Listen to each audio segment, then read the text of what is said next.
जय हिंद अग्निवीर फौजियों। तो शाम के देखो 7 बज चुके हैं और समय हो चुका है हमारा आज का इंडियन आर्मी का अग्निवीर का मॉडल टेस्ट पेपर लगाने का। मिशन वर्दी बैच अभी हमारा चल रहा है और आज जो है देखो आपका क्लास नंबर 3 रहेगा। मिशन वर्दी बैच 2023 में क्लास नंबर 3 आपका होने वाला है। आर्मी जीडी ट्रेडमैन 12 से 25 अप्रैल बिल्कुल ऐसा पेपर देखने को मिलेगा। बिल्कुल सेम पेपर आपको देखने को मिल रहा है आपकी आर्मी की ऑनलाइन परीक्षा में। इस बार से पहले ऑनलाइन परीक्षा होने वाली है और उसी से रिलेटेड आपका पूरा का पूरा क्लास रहेगा। बिल्कुल उसी प्रकार का रहेगा जैसा पेपर आता है। जीके के 15 सवाल रहेंगे, जीएस के 15 सवाल, मैथ के 15 सवाल, रीजनिंग के 5 सवाल। पूरा का पूरा सेम पेपर बनाएंगे जैसा पेपर इंडियन आर्मी पूछती है, जैसा पेपर इंडियन आर्मी में आता है। तो चलो एक एक बार जरा जल्दी से सबको शेयर कर दो अपने हर एक दोस्त तक, अपने सभी दोस्तों तक इस क्लास को पहुंचा दीजिए शेयर करके। इसके साथ साथ जिन्होंने भी अभी तक भी क्लास को सेशन को लाइक नहीं किया है जल्दी से लाइक करो। सभी लोग जो है क्लास को सेशन को लाइक कर लेंगे और जो भी चैनल पे पहली बार जुड़े होंगे वो सभी सब्सक्राइब करके बेल आइकन को ऑल पर जरूर सेट कर लेना। तो चलो शुरू करते हैं आज की क्लास को। जल्दी से सेशन को शुरू करेंगे। याद रखिएगा बिल्कुल वैसा ही पेपर बनाएंगे जो कि आपका 12 से 25 अप्रैल आर्मी की ऑनलाइन परीक्षा में आपको देखने को मिलेगा। आप सब क्लास अटेंड कर रहे हो पर एक काम कर दो कि शेयर नहीं करते हो, तो जल्दी से जरा सब कुछ शेयर कर दो अपने हर एक दोस्त तक, अपने हर एक व्हाट्सएप ग्रुप में, अपने हर एक टेलीग्राम ग्रुप में, जहां भी इंडियन आर्मी का ग्रुप है जहां पर भी ज्वाइन किया सब जगह पे शेयर करो क्लास को, सेशन को। तो चलो शुरू करते हैं क्वेश्चन नंबर 1 से। क्वेश्चन नंबर 1 के साथ जो है यहाँ पर देखो आपका शुरू करने जा रहे हैं। तो क्वेश्चन नंबर 1 जो है यह देखो आपके सामने दिया हुआ है। आपको यहाँ पे 1 नंबर सवाल है आपका, देखो कि लिटिल मास्टर के नाम से कौन भारतीय क्रिकेट खिलाड़ी जाना जाता है? Which Indian cricketer is known as little master? Sachin Tendulkar, Vinod Kambli, Sunil Gavaskar या फिर मोहिंदर अमरनाथ? निम्नलिखित में से किसे जो है लिटिल मास्टर के नाम से जाना जाता है? सभी को करना है और बिल्कुल सही बताना है। चलिए जल्दी से बताएंगे क्या होगा। निम्न में से किसे जो है लिटिल मास्टर के नाम से जानते हैं? तो वो है देखो सुनील गावस्कर जी। क्या हो गया राइट आंसर? तो ऑप्शन सी सुनील गावस्कर। जिन्होंने भी आंसर किया सी को उन्होंने बिल्कुल सही बताया है। चलो अगला सवाल यहाँ पे आपका देखो ये दिया हुआ है, क्वेश्चन है आपका कि एशियाई खेलों में स्वर्ण पदक जीतने वाली पहली भारतीय महिला कौन थी? Who was the first Indian women to win gold medal in Asian games? Kamaljeet Sandhu, Karnam Malleswari, Saina Nehwal या फिर Mary com?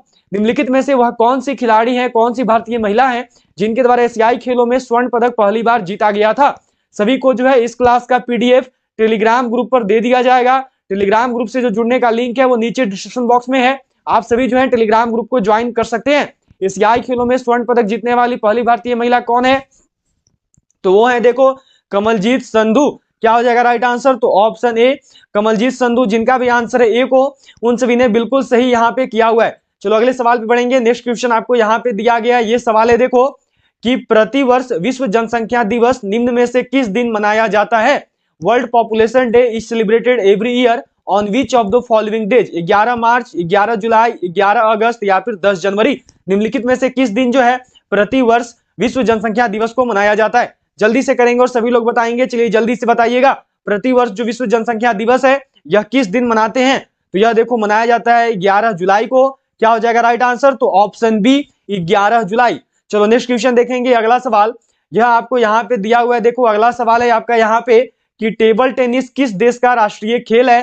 Table tennis is the national sports of which country? Scotland, रूस, चीन या फिर ऑस्ट्रेलिया? निम्नलिखित में से वह कौन सा देश है जिसका टेबल टेनिस एक प्रमुख राष्ट्रीय खेल है? सभी लोग करेंगे और बिल्कुल सही बताएंगे। तो चलिए जल्दी से बताइएगा क्या होगा। टेबल टेनिस जो है निम्न में से किस देश का राष्ट्रीय खेल है? तो जो टेबल टेनिस है यह देखो राष्ट्रीय खेल है चाइना का, यह राष्ट्रीय खेल है चीन का। जिनका भी आंसर है सी को उन सभी ने बिल्कुल सही किया हुआ है। चलो अगला सवाल यहाँ पे आपको दिया हुआ है। देखो ये सवाल है आपका कि अष्टाध्यायी निम्न में से किसकी रचना है? Ashtadhyayi is the composition of which of the following? Patanjali, Panini, Kautilya या फिर भारद्वाज? निम्न में से किसके द्वारा जो है अष्टाध्यायी की रचना की गई? चलिए सभी लोग करेंगे और बिल्कुल सही बताएंगे। जल्दी से बताइएगा, बिल्कुल सही कीजिएगा। जो अष्टाध्यायी है इसकी रचना किसके द्वारा की गई है? तो जो अष्टाध्यायी है इसकी रचना की है देखो पनिनी ने। जिनका भी आंसर आया हुआ है ऑप्शन बी को उन सभी ने यहाँ पे बिल्कुल सही बताया है। ध्यान में रखिएगा कि जो आपको पीडीएफ दी जाएगी यहाँ पे बी कर लीजिएगा, ठीक है? थोड़ा सा मिस्टेक हुआ है, यहाँ पे बी होगा। चलो अगले सवाल पे बढ़ेंगे नेक्स्ट क्वेश्चन पे, जो कि यहाँ पे आपका देखो यह आपको दिया गया है कि सरस्वती सम्मान किस क्षेत्र के विशिष्ट कार्य के लिए दिया जाता है? सरस्वती सम्मान is given for the specific work of which field? नृत्य, साहित्य, नाट्य अभिनय या फिर फिल्म निर्माण? किस क्षेत्र में जो है सरस्वती सम्मान से नवाजा जाता है? कौन सा ऐसा क्षेत्र है जिसमें सरस्वती सम्मान दिया जाता है? तो जो सरस्वती सम्मान इसको किस क्षेत्र में देते हैं? सभी लोग को करना है और बिल्कुल सही बताना है, जल्दी से करेंगे और सभी लोग बताएंगे। जो सरस्वती सम्मान है यह देखो दिया जाता है साहित्य के क्षेत्र में, क्या हो गया राइट आंसर? तो ऑप्शन बी साहित्य। जिनका भी आंसर आया बी को उन्होंने बिल्कुल सही यहाँ पे किया है। चलो नेक्स्ट क्वेश्चन आपको यहाँ पे दिया हुआ है, देखो अगला सवाल आपको मिला हुआ है। ये सवाल है आपका यहाँ पे कि स्वतंत्र भारत के राष्ट्रीय ध्वज का डिजाइन निम्न में से किसने बनाया था?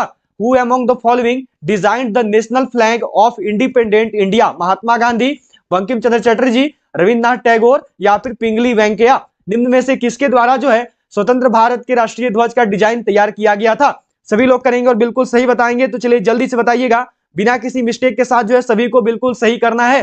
तो स्वतंत्र भारत के राष्ट्रीय ध्वज का जो डिजाइन है यह देखो तैयार किया गया था पिंगली वेंकैया के द्वारा। क्या होगा राइट आंसर? तो ऑप्शन डी पिंगली वेंकैया। जिनका भी आंसर डी को आया है आप सभी ने बिल्कुल सही किया हुआ है। चलो अगला सवाल यहाँ पे आपको दिया हुआ है। नेक्स्ट क्वेश्चन है देखो यहाँ पे कि निम्न में से कौन सी नदी अंततः अरब सागर में गिरती है? Which of the following rivers eventually drains into the Arabian Sea? Kaveri, Narmada, Ganga या फिर यमुना? पूछा हुआ क्वेश्चन इंडियन आर्मी का प्रीवियस ईयर पेपर का क्वेश्चन है, 2021 का पेपर का है। सभी लोग को करना और बिल्कुल सही बताना है, निम्न में से कौन सी नदी है जो कि अंततः अरब सागर में जाकर गिरती है? चलिए सबको ही करेंगे और बिल्कुल सही बताएंगे। तो चलिए जल्दी से बताइएगा और बिल्कुल सही कीजिएगा। तो वह नदी जो कि अंततः अरब सागर में जाकर गिरती है वह नदी है देखो नर्मदा। क्या हो गया राइट आंसर? तो ऑप्शन बी नर्मदा। जिनका भी आंसर आया बी को नर्मदा को बिल्कुल सही जो है आप सबने यहाँ पे बताया हुआ है। चलो अगला सवाल यहाँ पे आपको दिया हुआ है, देखो ये सवाल जो है आपसे किया हुआ है, क्वेश्चन है कि निम्न में से किस महाद्वीप का क्षेत्रफल सबसे कम है? Which of the following continent has the least area? Africa, Asia, Europe या फिर ऑस्ट्रेलिया? निम्न में से वह कौन सा महाद्वीप है जिसका क्षेत्रफल सबसे कम है? सभी को करना और बिल्कुल सही बताना है। तो चलिए जल्दी से करेंगे और बताएंगे, निम्न में से वह कौन सा महाद्वीप है जिसका क्षेत्रफल सबसे कम है? या फिर इस क्वेश्चन को ऐसे भी देख सकते हो कि वह कौन सा महाद्वीप है जो कि सबसे छोटा महाद्वीप है? चलिए जल्दी से करेंगे। तो वह महाद्वीप जो कि सबसे छोटा महाद्वीप है या फिर जिसका क्षेत्रफल सबसे कम है वो है देखो ऑस्ट्रेलिया। क्या हो गया राइट आंसर? तो ऑप्शन डी ऑस्ट्रेलिया। ठीक है, और यदि आपसे सबसे बड़ा कभी पूछ दे तो सबसे बड़ा में याद रखेंगे एशिया होता है। ठीक है, चलो अगले सवाल पे बढ़ेंगे। नेक्स्ट क्वेश्चन आपको यहाँ पे दिया हुआ है, ये सवाल है देखो अंतरराष्ट्रीय तिथि रेखा कहलाता है what is the international date line called? 0 degree अक्षांश, 0 डिग्री देशांतर, 66 इंटीजर 1/2 डिग्री अक्षांश या फिर 180 डिग्री देशांतर? जो अंतरराष्ट्रीय तिथि रेखा है यह निम्न में से किसको बोला जाता है? सभी लोग करेंगे और बिल्कुल सही बताएंगे। तो चलिए जल्दी से बताइएगा और बिना किसी मिस्टेक के साथ अपना अपना आंसर बताइएगा। तो अंतरराष्ट्रीय तिथि रेखा जो है यह देखो 180 डिग्री देशांतर, यह जो है 180 डिग्री लॉन्गिट्यूड को बोलते हैं। क्या हो गया राइट आंसर? तो ऑप्शन डी 180 डिग्री देशांतर। चलिए अगला सवाल यहाँ पे आपको दिया हुआ है, ये सवाल देखो आपसे यहाँ पे किया हुआ है। नेक्स्ट क्वेश्चन आपको दिया गया है, ये है देखो कि भारत में रेलवे तंत्र कब स्थापित किया गया था? When was the railway system established in India? 1969, 1753, 1953 या फिर 1853? भारत में जो रेलवे तंत्र है इसको कब स्थापित किया गया था? सभी लोग करेंगे और बिल्कुल सही बताएंगे। किसी से भी जो है मिस्टेक नहीं आनी चाहिए, सभी की आंसर बिल्कुल सही होनी चाहिए। चलो जल्दी से करोगे और सभी लोग बताओगे क्या होगा यहाँ पे। तो भारत में जो रेलवे तंत्र है यह देखो स्थापित किया गया था कब? तो यह स्थापित किया गया था 1853 में। क्या हो गया राइट आंसर? तो ऑप्शन डी। एक चीज सबको ध्यान में रखना, पूछा जाता है कि फादर ऑफ इंडियन रेलवे कौन है? ठीक है, क्वेश्चन आता है यहाँ पे आपका कि फादर ऑफ इंडियन रेलवे, भारतीय रेलवे के पिता के रूप में किसे जाना जाता है? फादर ऑफ इंडियन रेलवे जो है यह देखो किसको बोलते हैं? तो ये सबको याद रखेंगे, ये जो है बोला जाता है देखो लॉर्ड डलहौजी को। बहुत ही इंपॉर्टेंट क्वेश्चन है, बहुत इंडियन आर्मी ने की हुई है। फादर ऑफ इंडियन रेलवे, भारतीय रेलवे का पिता किसे बोलते हैं? तो यह लॉर्ड डलहौजी को बोला जाता है। चलो अगला सवाल है आपका यहाँ पे, यह जो है आपसे किया गया है, देखो नेक्स्ट क्वेश्चन यहाँ पे आपका दिया हुआ है कि आरबीआई का मुख्यालय कहाँ स्थित है? Where is the headquarter of RBI located? Delhi, Kolkata, Mumbai या फिर चेन्नई? निम्न में से किस स्थान पर जो है आरबीआई का मुख्यालय है? सभी को करना है और बिल्कुल सही बताना है। तो चलिए जल्दी से करेंगे और सभी लोग बताएंगे। तो आरबीआई का जो मुख्यालय है यह देखो स्थित है मुंबई में।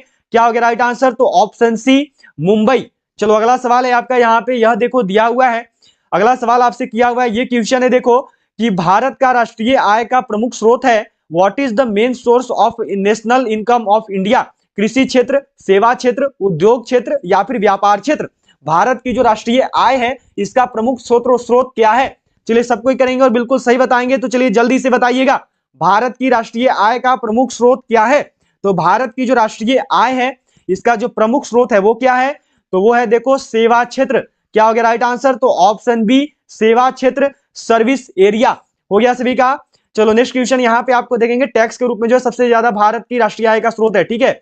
चलो नेक्स्ट क्वेश्चन आपको यहाँ पे दिया हुआ है, ये सवाल है, देखो ये सवाल आपसे किया हुआ है कि वर्तमान में भारतीय नागरिकों को कितने मौलिक अधिकार प्राप्त हैं? How many fundamental rights do Indian citizens currently have? 6, 7, 8 या फिर 9? वर्तमान में भारतीय नागरिकों को जो है कुल कितने मौलिक अधिकार प्राप्त हैं? सभी लोग करेंगे और बिल्कुल सही बताएंगे, मिस्टेक कोई भी नहीं करेगा। तो वर्तमान में भारतीय नागरिकों को जो मौलिक अधिकार है, यह देखो कुल 6 मौलिक अधिकार प्राप्त हैं। क्या हो गया राइट आंसर? तो ऑप्शन ए। चलो अगले सवाल पे बढ़ेंगे, जो कि यहाँ पे आपको दिया हुआ है, ये सवाल है, देखो यहाँ पे ये आपसे किया हुआ है कि निम्न में से कौन सी नदी विंध्य सतपुड़ा पर्वत श्रेणियों के बीच बहती है? Which of the following river flows between Vindhya Satpura ranges? Chambal, Ken, Betwa या फिर नर्मदा? निम्न में से वह कौन सी नदी है जो कि विंध्य और सतपुड़ा पर्वत श्रेणियों के बीच बहती है? सबको करना है और बिल्कुल सही बताना है, बिल्कुल जल्दी से करेंगे और सही बताएंगे। निम्नलिखित में से कौन सी नदी है जो कि विंध्य सतपुड़ा पर्वत श्रेणियों के बीच बहती है? तो वह नदी है देखो नर्मदा। क्या हो गया राइट आंसर? तो ऑप्शन डी नर्मदा। चलो जीके के जो है 15 क्वेश्चन आपके हो चुके हैं। अब जो हम लोग आगे बढ़ेंगे जीएस के क्वेश्चन की ओर। 16 नंबर सवाल आपका यहां से स्टार्ट हो रहा है। यह देखो आपको दिया गया है कि मानव शरीर की किस ग्रंथि को मास्टर ग्रंथि कहा जाता है? Which gland of human body is called master gland? अग्नाशय है या फिर ओटू या फिर पीयूष, इसी को पिट्यूटरी ग्लैंड भी लिखते हैं, या फिर पलिहा? चलिए सबको बताएंगे क्या होगा। मानव शरीर की वह कौन सी ग्रंथि है जिसको कि मास्टर ग्रंथि के नाम से भी जाना जाता है? तो मानव शरीर की वह ग्रंथि कौन सी है बताएंगे सभी लोग करेंगे। मानव शरीर की वह ग्रंथि जिसको मास्टर ग्रंथि भी बोलते हैं वो है देखो पीयूष ग्रंथि, जिसको कि पिट्यूटरी ग्लैंड भी बोलते हैं। क्या हो गया राइट आंसर? तो ऑप्शन सी हो गया सभी का। चलो अगले सवाल पे बढ़ेंगे। अगला सवाल है आपका, देखो यहाँ पे ये आपको दिया हुआ है, क्वेश्चन है आपका। क्वेश्चन क्या है कि इंसुलिन है एक प्रकार का, इज इंसुलिन अ टाइप? नमक, हार्मोन, एंजाइम या फिर विटामिन? इंसुलिन जो है क्या है? सभी को करना और बिल्कुल सही बताना है और जल्दी से बताएंगे क्या होगा। इंसुलिन जो है क्या है? तो जो इंसुलिन है क्या होगा, देखो जिन्होंने भी अभी तक भी क्लास को लाइक नहीं किया सभी जरूर लाइक बटन प्रेस करिए। उसके साथ साथ सभी जल्दी से शेयर करेंगे अपने और भी फ्रेंड्स के साथ। और जिन्होंने अभी तक भी चैनल को सब्सक्राइब नहीं किया है वो सभी जो है चैनल को सब्सक्राइब करके बेल आइकन को ऑल पे जल्दी से सेट कर देंगे। तो इंसुलिन जो है यह देखो एक प्रकार का हार्मोन है। क्या हो गया राइट आंसर? तो ऑप्शन बी हार्मोन हो गया सभी का। चलो नेक्स्ट क्वेश्चन आपको यहाँ पे दिया हुआ है, ये सवाल आपसे किया हुआ है, देखो ये क्वेश्चन है आपका यहाँ पे कि नेत्रदान में आंख का कौन सा भाग प्रयुक्त किया जाता है? Which part of the I is used in I donation? Retina, cornea, नेत्र लेंस या फिर संपूर्ण आंख? नेत्रदान में जो आंख है, आंख का कौन सा भाग प्रयोग होता है? सभी लोग को करना और बिल्कुल सही बताना है और जल्दी से बताएंगे। नेत्रदान में जो है आंख का कौन सा भाग प्रयोग में लाया जाता है? तो जो नेत्रदान है इसमें देखो आंख का कौन सा भाग प्रयोग करते हैं, तो यह भाग है आपका कॉर्निया। क्या हो गया राइट आंसर? तो ऑप्शन बी कॉर्निया। चलो अगले सवाल पे बढ़ेंगे। नेक्स्ट क्वेश्चन आपका यहाँ पे देखो, यह आपको दिया हुआ है, अगला क्वेश्चन है कि सामान्य मानव शरीर का तापमान होता है, what is the normal human body temperature? 98.4 degree Fahrenheit, 98 degree Fahrenheit या फिर 98.8 डिग्री फ़ारेनहाइट या फिर डी में है नन ऑफ दिस? सामान्य मानव शरीर जो है इसका तापक्रम कितना होता है? सभी लोग को करना और बिल्कुल सही बताना है, कोई भी जो है यहाँ पे मिस्टेक नहीं करेगा, बिल्कुल सही जो है अपना अपना आंसर रखिएगा। सामान्य मानव शरीर का तापक्रम कितना होता है? तो जो सामान्य मानव शरीर है इसका जो तापक्रम है यह कितना है? तो यह देखो होता है 98.8 डिग्री फ़ारेनहाइट। क्या हो गया राइट आंसर? तो ऑप्शन सी। इसी को याद रखना कि इसी की जगह पे 98.6 डिग्री फ़ारेनहाइट भी आपको आंसर में मिल सकता है, दोनों में से कोई एक ही मिलेगा और सही होगा, ठीक है।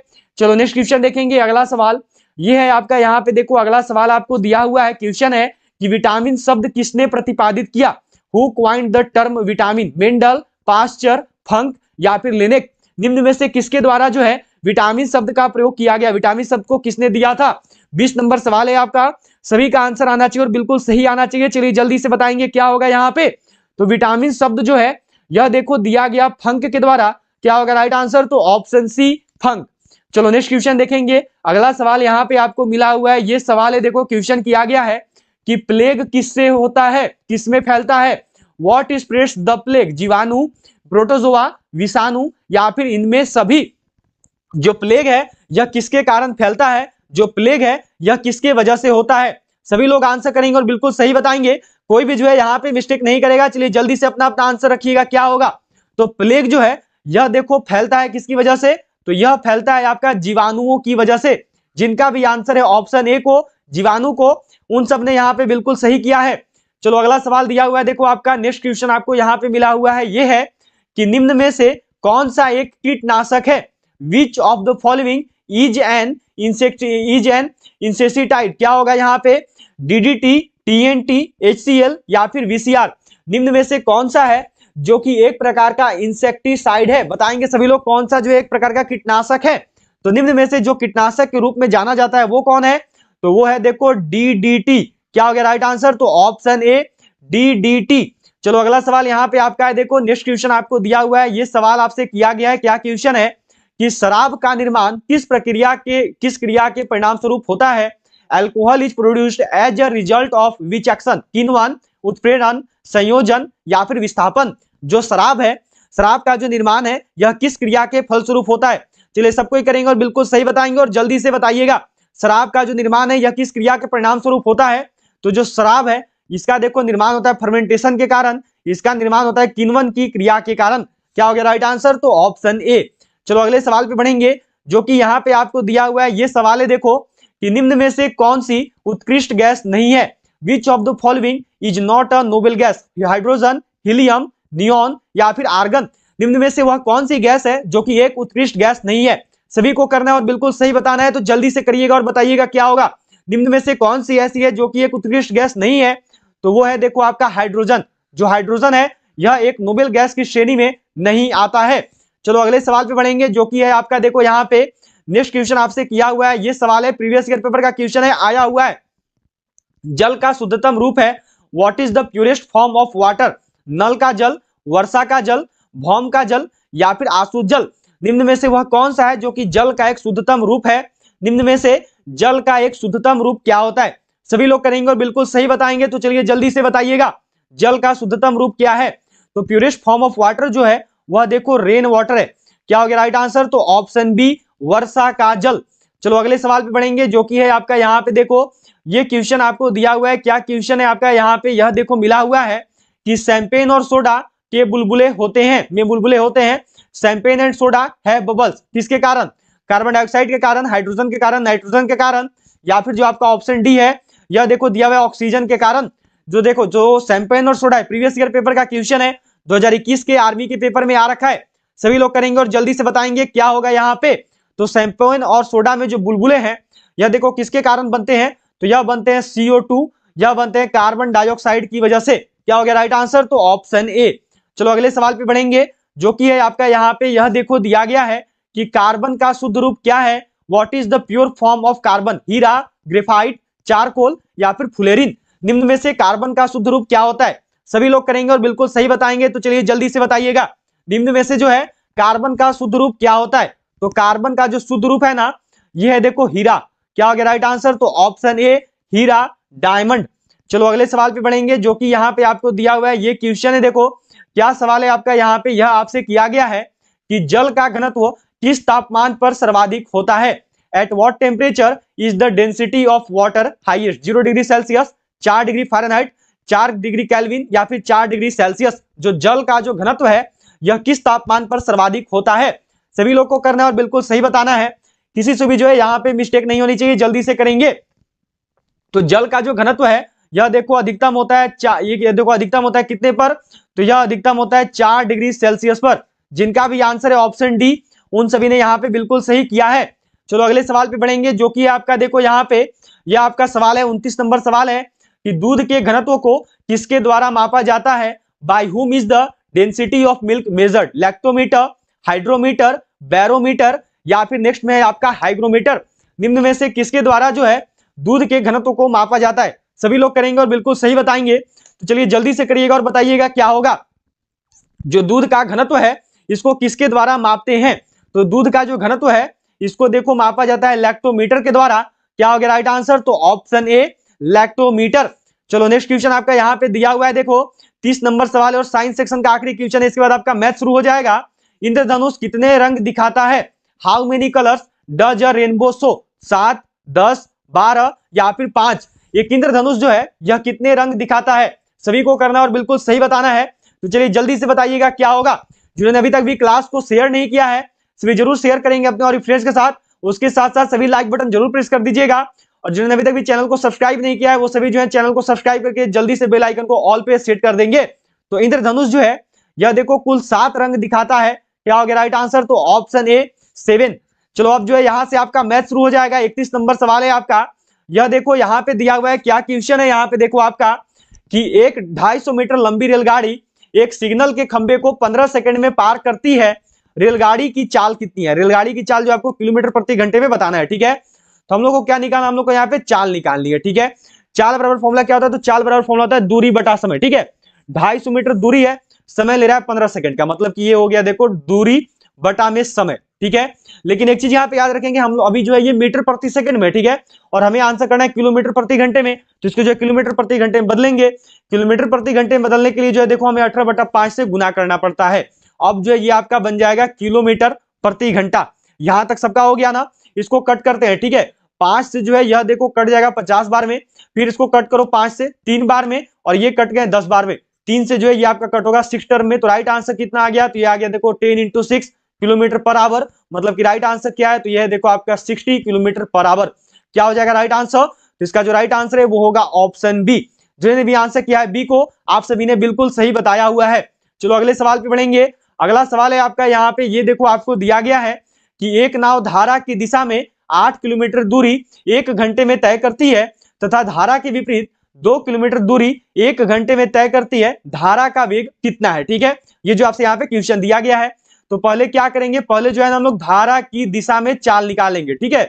धारा की दिशा में चाल, ठीक है। तो जो धारा की दिशा में चाल होती है उसको x लिखते हैं, ठीक है। x इक्वल टू कितना हो गया? देखो चाल बराबर क्या होता है? दूरी बटा समय। दूरी है 8 किलोमीटर, समय ले रहा है 1 घंटा, तो ये हो गया देखो आपका 8/1, मतलब कि ये कितना हो गया? तो ये हो गया आपका 8 किलोमीटर प्रति घंटा, ठीक है। अब क्या होगा? तो आपका धारा की विपरीत दिशा में चाल, ठीक है। अब जो है क्या निकालेंगे? तो अब जो धारा की विपरीत दिशा में चाल निकालेंगे, इसको देखो डिकोड करते हैं y से, ठीक है।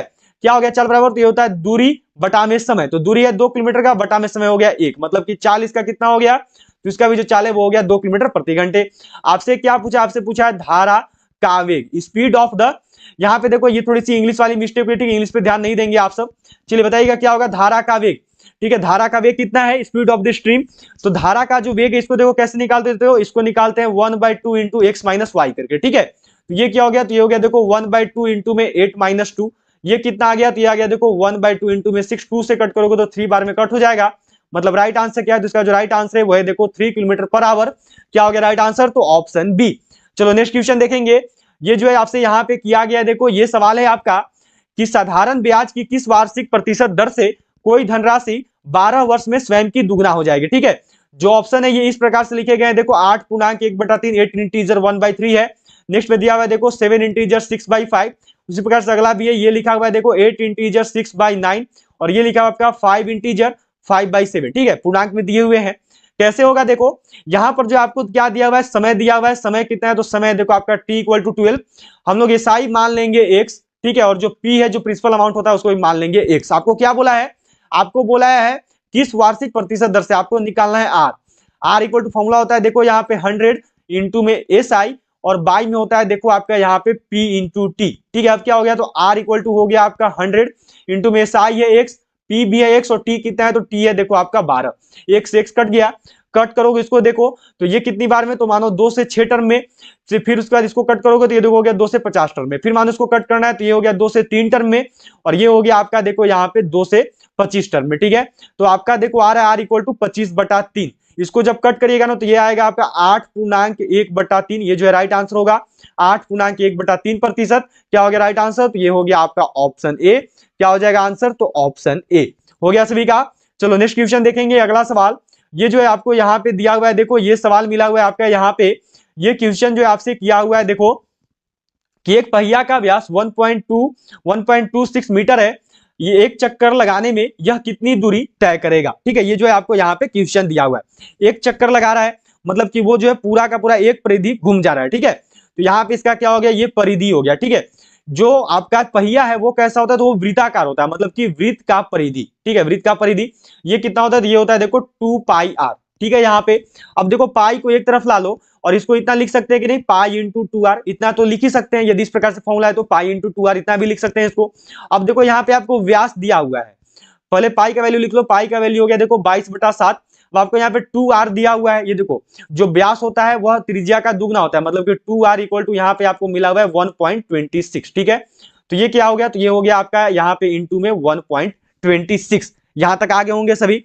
अब जब इनको मल्टीप्लाई करोगे ना तो क्या होगा राइट आंसर, तो इनको जब मल्टीप्लाई करोगे तो ये देखो यहाँ पे आपका आ जाएगा टोटल मल्टीप्लाई करने पे 3.96, ठीक है। ये हो गया यहाँ पे आपका कितना आया, तो आपका यहाँ पे आ गया देखो 3.96। अब क्या बोला कि 500 चक्कर लगाने में यह कितनी दूरी तय करेगा, तो कुछ नहीं, यहाँ पे आपको निकालना है देखो 500 चक्कर का, तो इसको कर दो मल्टीप्लाई 3.96 इंटू में कर दो 500 से, ये डेसिमल हटाएगा तो नीचे आ गया आपका 100, ये दो जीरो से ये दो जीरो कट गए, मतलब कि आपका हो गया देखो 396 गुना में 5। जब 396 गुना 5 करोगे तो कितना आएगा, तो ये आ गया देखो आपका 1980।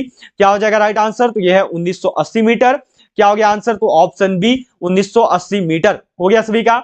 चलो अगले सवाल पे बढ़ेंगे, जो कि यहाँ पे आपको दिया हुआ है। ये सवाल है देखो आपका, देखो कि एक व्यक्ति ए से बी तक 60 किलोमीटर प्रति घंटे की गति से जाता है तथा बी से ए तक 40 किलोमीटर प्रति घंटे की गति से लौटता है। संपूर्ण यात्रा के लिए औसत गति कितनी है, ठीक है, आपको एवरेज स्पीड बताना है। तो औसत गति ये देखो, ये जो है आपको एक्स बोलते हैं इसको, और इसको जो है वाई बोलते हैं, ठीक है। जो जिधर जाने का हो गया वो एक्स, वो लौटने वाले को वाई बोलते हैं। एक्स इक्वल टू कितना है, तो ये हो गया देखो आपका 60 किलोमीटर पर आवर, ठीक है। वाई इक्वल टू कितना है, तो वाई इक्वल टू हो गया देखो आपका 40 किलोमीटर पर आवर, ठीक है। फॉर्मूला क्या होता है औसत गति का, तो औसत गति का देखो फॉर्मूला होता है 2 इंटू एक्स वाई, वाई में होता है आपका देखो एक्स प्लस वाई, ठीक है। 2 इंटू में एक्स कितना है, तो यह है देखो 60, इंटू में वाई कितना है, तो ये है आपका 40, वाई में क्या आ गया एक्स प्लस वाई, मतलब कि 60 और 40 कितना हो गया, तो ये हो गया आपका 100। ये देखो दो जीरो से जो है दो जीरो कट जाएंगे, तो 2 छक 12 और फिर 12 चौक कितना हो गया, तो ये हो गया 48, मतलब कि राइट आंसर क्या होगा, तो ये हो गया देखो 48 किलोमीटर प्रति घंटे। क्या हो गया राइट आंसर, तो ये है आपका ऑप्शन बी हो गया सभी का यहाँ पे।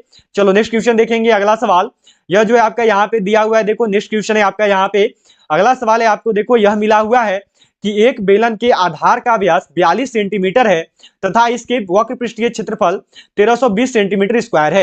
एक इस बेलन की ऊंचाई कितनी है, ये जो आपको यहाँ पे एच बताना है, ठीक है। आपको देखो व्यास दिया हुआ है, व्यास इक्वल टू हो गया डी, डी इक्वल टू हो गया 42, आर निकाल लो तो आर हो गया आपका 42 बाई में 2 कट करोगे तो आ जाएगा आपका 21 सेंटीमीटर, ठीक है। आपने आर निकाल लिया। अब क्या बोला है, तो आपको देखो यहाँ पे बोला हुआ है वक्र पृष्ठीय क्षेत्रफल, वक्र पृष्ठीय क्षेत्रफल कितना है, तो ये है देखो आपका 1320।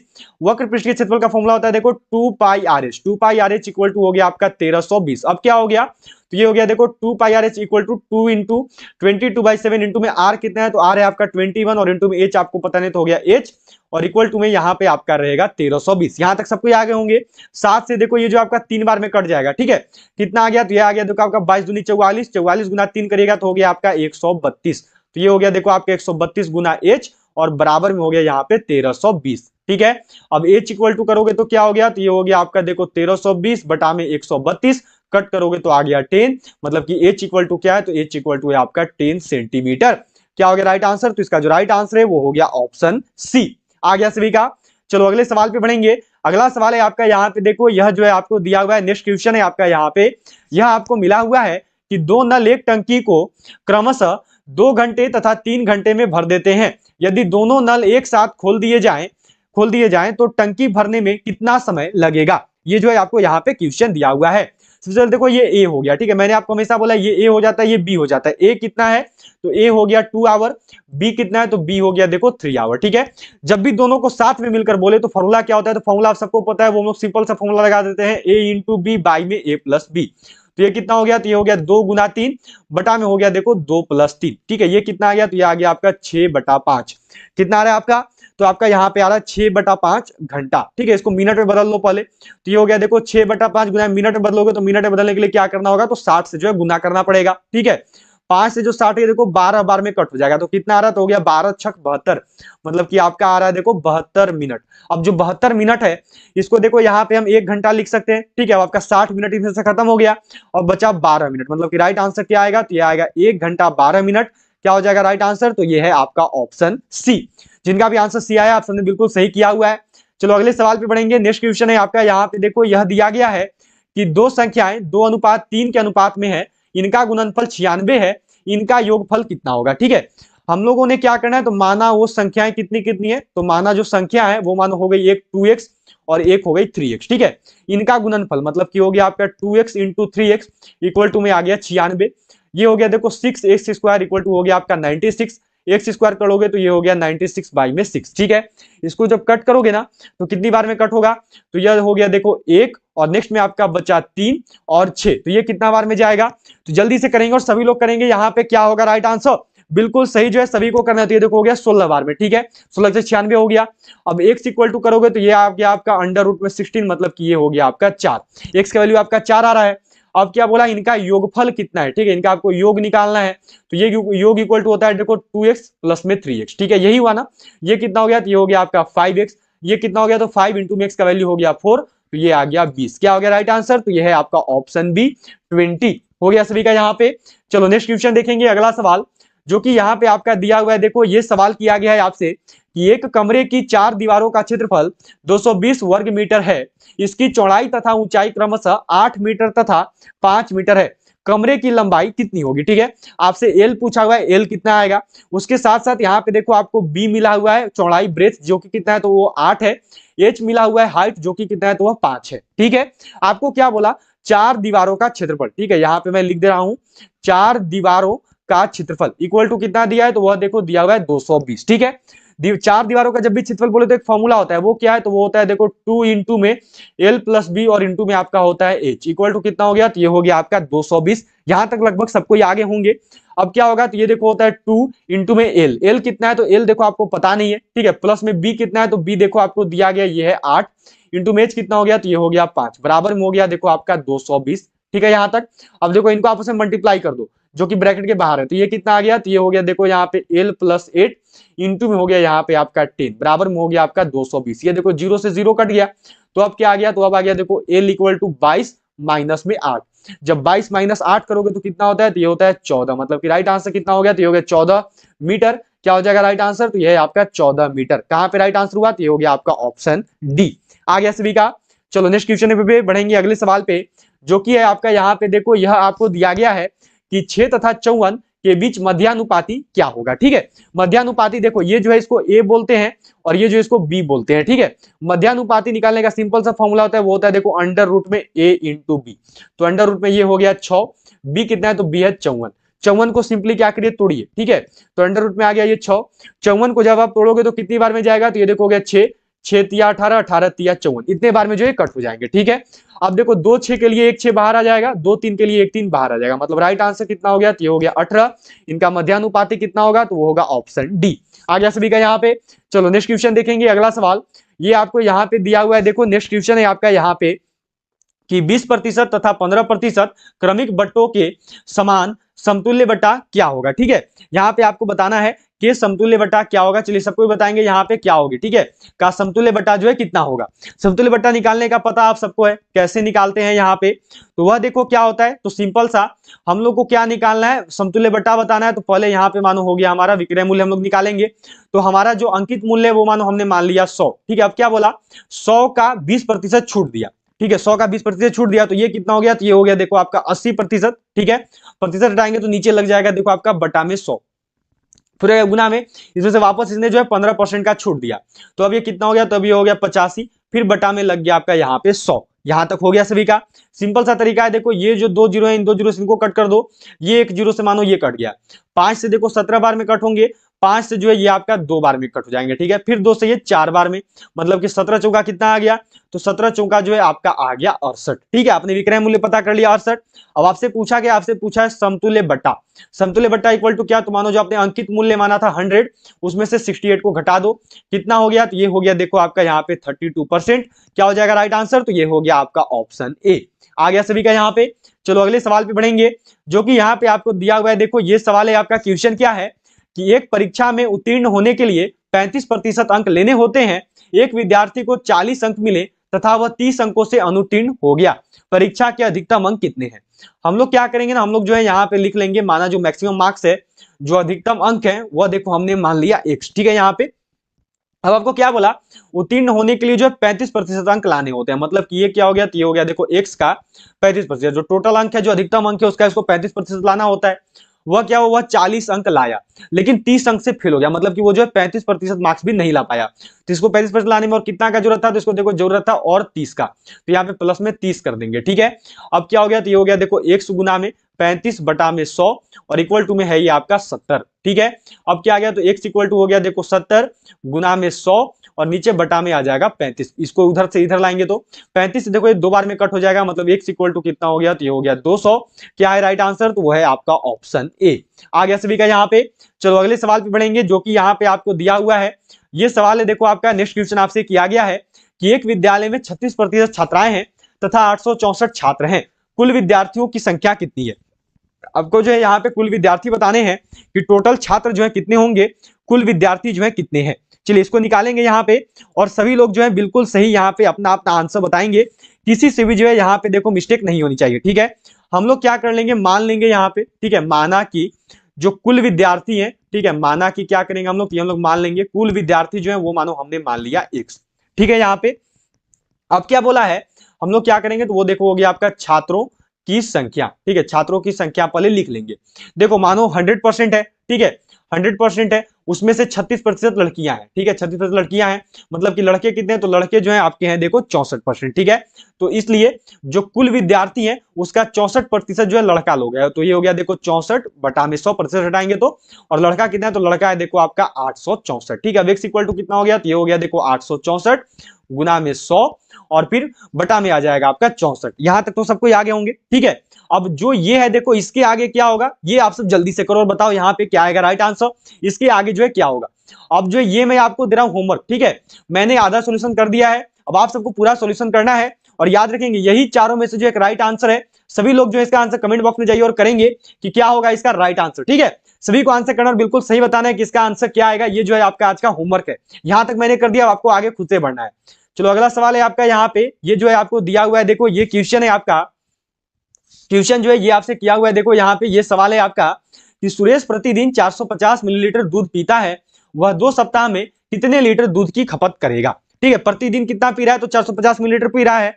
अब 2 सप्ताह में कुल दिन निकाल लो, 2 सप्ताह में कितने दिन होते हैं, तो 2 सप्ताह इक्वल टू मानो हो गया 14 दिन। ठीक है, अब एक दिन में पी रहा है 450 मिलीलीटर, तो 14 दिन का कितना हो गया, तो ये हो गया देखो 14 गुना में 450। ठीक है, अभी आपका एमएल में है, आपको आंसर देना है देखो लीटर में, तो लीटर में बदलने के लिए क्या करेंगे, तो इसमें जो 1000 से भाग दे देंगे, क्योंकि एक लीटर में जो 1000 मिलीलीटर होता है। अब 14 गुना जब 450 करोगे ना, तो ये देखो आएगा आपका 6300। ठीक है, और नीचे क्या हो गया, तो बटा में हो गया आपका 1000। 6300 बटा 1000 करोगे तो कितना हो गया, तो 3 अंक के बाद मानो दशमलव बिठा दो, तो ये हो गया 6 दशमलव में 3 अंक के बाद यहाँ पे डेसिमल लग जाएगा। ठीक है, तो ये पीछे 2 जीरो का कोई वैल्यू नहीं रहता, मतलब इसका राइट आंसर क्या है, तो ये देखो 6.3 लीटर। क्या हो गया राइट आंसर, तो ये है आपका ऑप्शन डी। आ गया सभी का यहाँ पे। चलो नेक्स्ट क्वेश्चन देखेंगे, अगला सवाल ये आपको यहाँ पे दिया हुआ है। देखो अगला सवाल है आपका, ये जो है आपको यहाँ पे मिला हुआ है क्वेश्चन है, देखो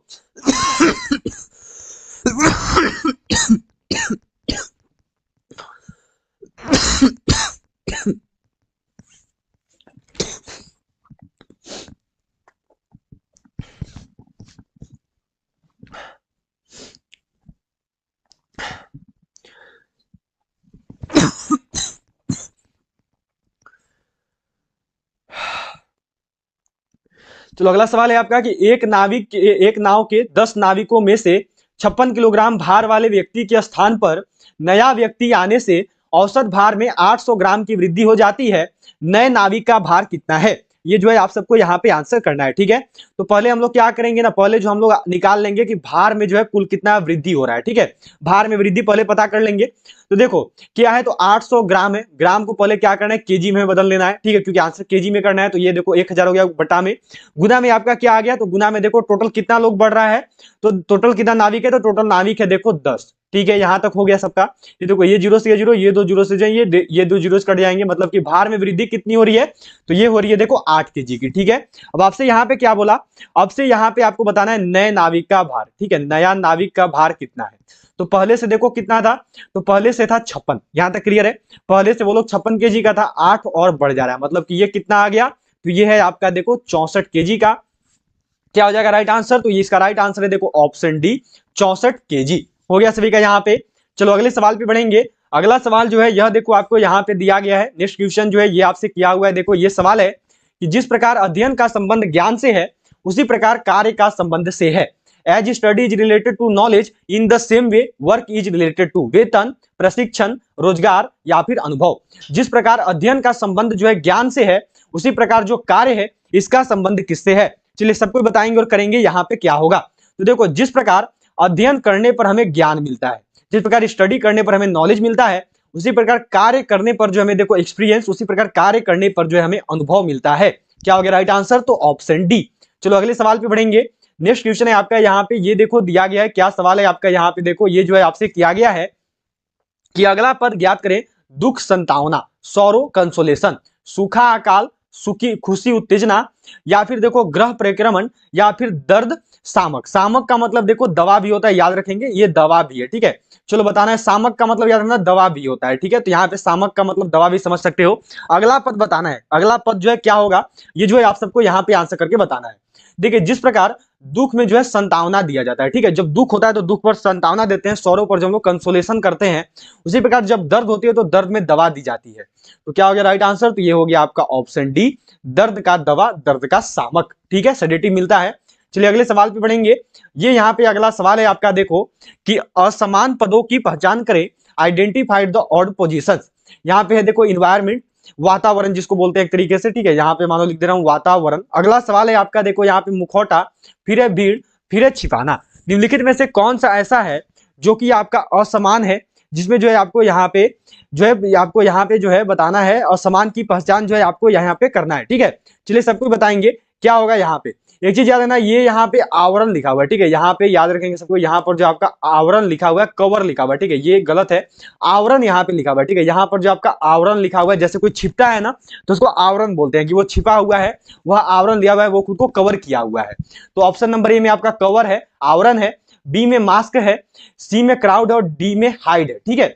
चलिए इसमें बताइएगा अलग कौन सा है। यहाँ पर जो आपको अलग, यहाँ पर जो आपको विषम बताना है, असमान बताना है।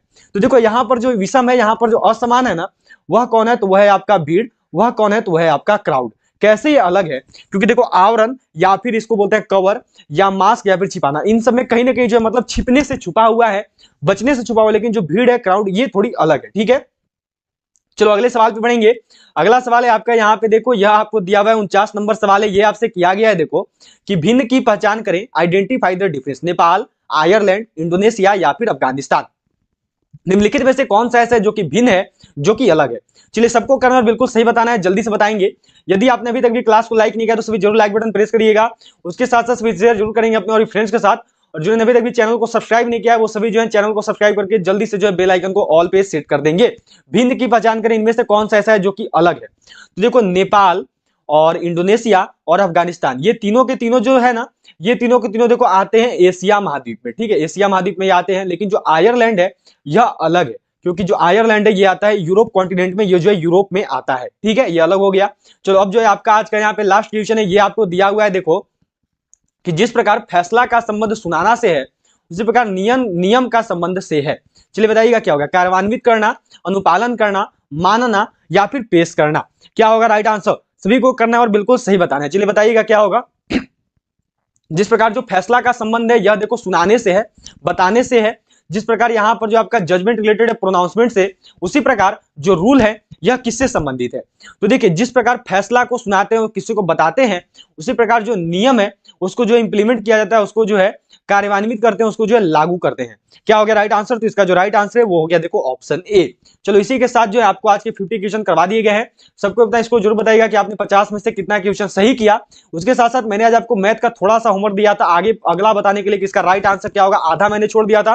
उसके बाद आपको बस एक पोस्ट आगे बढ़ के आपको आंसर करना था, क्या होगा उसका भी आंसर सबको जरूर बताएंगे। और सबको जरूर बताइएगा कि 50 में से जो है आप सबने कितने क्वेश्चन को सही किया है।